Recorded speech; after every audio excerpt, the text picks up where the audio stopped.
will be vague as shit, which will probably work against us since if there are things that I didn't like in the movie, I probably have to be vague about it here. Which speaks to the fact that I should probably do a spoiler review, but I wouldn't do that until like Sunday at the earliest, so whatever, here we go. Spoiler-free review.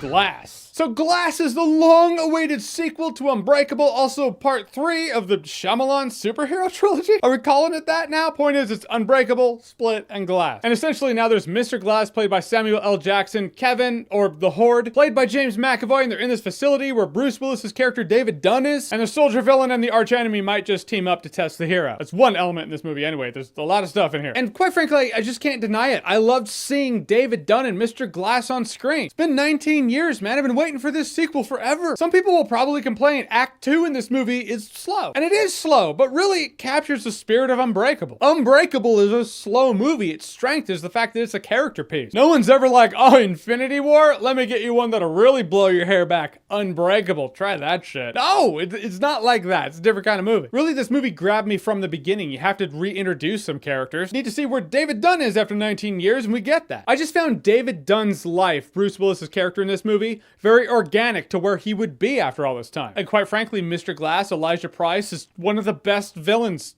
ever Bruce Willis actually commits in this movie. Lately, he's been kind of phoning it in, like, all right, yeah, just write the check. Great, thanks. I'll do this one in my sleep. Literally, like in my sleep, you will film me while I'm sleepwalking. But you can tell in this movie, there's an air of respect for Bruce Willis and the character he plays. And McAvoy. McAvoy crushes it. Really, McAvoy's front and center in this movie. If you thought he was great in Split, you're gonna think he's great in this movie. He's so good at just snapping in between the personalities from back to forth. Not even back and forth. Back and forth implies two. I'm not saying back and forth with two. I'm saying it's a game of hacky sack in the 90s. I was there, I saw it. There were circles of these people kicking a bag around. And that's how McAvoy is with his personality. He's just on the fly. It's like when Willem Dafoe was talking to the mirror in the Sam Raimi Spider-Man times about 1,000, or at least 12. That's reasonable. And while McAvoy being front and center is entertaining, now we're gonna slide into the negative. After the positives were Bruce Willis good, James McAvoy good, McAvoy's front and center. Why is it called Glass? Why is it not called The Horde or something? I mean, this movie is an Unbreakable sequel, but it really feels like a Split sequel. Granted, the second act absolutely pays tribute to the tone of Unbreakable. It's that slow-moving psychological thriller with characters you're invested in. Characters you're invested in, yes, because you saw the previous movie, but characters you're invested in nonetheless. That's where this movie really shines, is when it remembers where it comes from. But like I said, I feel like this is a Split sequel, which is weird that Shyamalan made that call, because I feel like the conversation's been, oh, after 19 years, we're finally getting Glass. The conversation isn't after 2 years, we're finally getting Glass because it's a Split sequel. I was there at a screening for Split. The rest of the audience felt like we were all like, this is a good movie. And then the thing came, the twist, and everyone was like, oh my God, standing ovation. We went from, yeah, I'm enjoying this to standing ovation because of one thing, the fact that it tied into Unbreakable. Given that, I feel like the Unbreakable element should have been a little more prominent. I mean, Mr. Glass is in it. He's important, but he doesn't do the most shit. It's kind of like he's the king in chess. You could say he's the most important piece, but mainly the king in chess just kind of sits there like, all right, yeah, I'll get my moment. Maybe I can castle with the rook over there. Meantime, I'll just chill. Also, I feel like there were a couple of, I don't want to say retcons, interesting choices given the previous movies. There's something in this movie.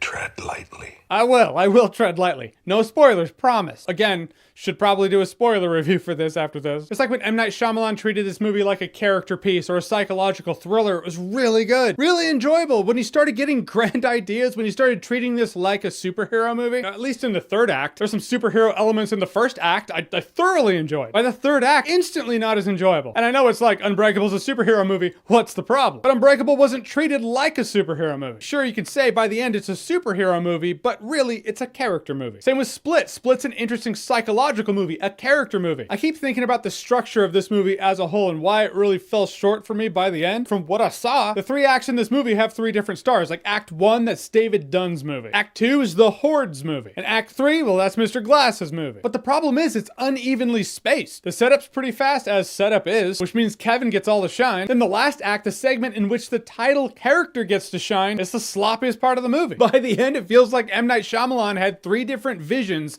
3 different ideas as to what this movie would be, what he wanted Glass to be. He couldn't decide on one for the movie, so he made these 3 ideas the acts of the movie. Act 1 was one idea he had for Glass, Act 2 is another, and Act 3 is the other. And by the end of this movie, Shyamalan just flexes his Shyamalan muscles, and he takes this movie that started out pretty strong and kept me engaged through the second act, and he, well, for lack of a better term, he Shyamalans it. Which is a bummer because a third act that falls apart, that's just detrimental. In my opinion, it's easier for a movie to come back from a first act that might not land or a second act that might not land, as long as they stick the landing to the third act, because the third act is what you're left with. You let your third act fall apart, well, that's what people are more going to remember, and I feel like that's what happened here. I'll say it's as simple as this for me. In terms of Glass being chapter 3 of an M. Night Shyamalan superhero trilogy, Glass is fine. In terms of a sequel to Split, Glass is interesting. In terms of a sequel to Unbreakable that I feel should have paid those characters better tribute, not so much. So it all depends on what you're going to this movie for. I was going for the Unbreakable sequel. I left disappointed. So I'm gonna say Glass is a better time if you're drunk. Yeah, no, it's a party. I feel like the audience is gonna be split. Like half are gonna see this movie as Unbreakable, the other half are gonna say it's as flimsy as Glass. Maybe M. Night Shyamalan's a supervillain. Like maybe that's his plan. It's like, oh, we live in a world where people scream in your face about comic book and superhero shit. Like you didn't like that, it's great, it's perfect, motherfucker. I'll make a movie that I don't think anybody's going to be on the same page for. Good job, M. Night supervillain, I'm onto you. All right, so Glass, have you seen it? What did you think about it? Whatever you thought, comment below, let me know. And as always, if you like what you've seen here and you want to see more, click right here to see more.